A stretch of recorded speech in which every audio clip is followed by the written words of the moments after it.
Russia Ukraine యుద్ధం. అది మనందరికీ ఒక పెద్ద పాఠం నేర్పింది. ఇంతకీ ఏంటది? అసలు ఆ యుద్ధం నుంచి వ్యక్తిగతంగా నేను ఏం నేర్చుకున్నానంటే, చూడండి, నాకంటూ 6 అంతస్తుల బిల్డింగ్ ఉంది. ఓ మంచి లగ్జరీ కారు కూడా ఉంది. అలాగే కష్టపడి నేను నిర్మించుకున్న నా వ్యాపారం. ఇవన్నీ ఇప్పుడు భద్రంగా ఉన్నాయి. ఎందుకంటే నా దేశం భద్రంగా ఉంది. కాని ఒక్కసారిగా మన దేశానికి యుద్ధమొస్తే మనం కట్టుకున్న ఈ భద్రత మొత్తం ఒక్క క్షణంలో మాయమైపోతుంది. అవును, ఉక్రెయిన్లో లక్షలాది మందికి సరిగ్గా ఇదే జరిగింది. వాళ్ల ఇళ్ళు, ఆస్తులు అన్నీ వదిలేసి వేరే దేశాల్లో తలదాచుకోవాల్సొచ్చింది. వాళ్లకి పక్క దేశాలు ఆశ్రయమిచ్చాయి.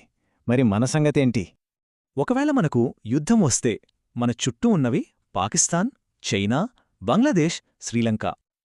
ఆలోచించండి, మనకి ఆశ్రయం ఇవ్వటానికి ఒక్క దేశం కూడా ముందుకు రాదు. అందుకే దేశం ఉంటేనే మన జీవితం. దేశం లేకపోతే మనం లేం. కాబట్టి ప్రభుత్వాన్ని ఎన్నుకునేటప్పుడు ఈ దేశం మనసులో ఉండాలి. ఎందుకంటే దేశం ముందు మనం తర్వాత ఎప్పటికీ అంతే.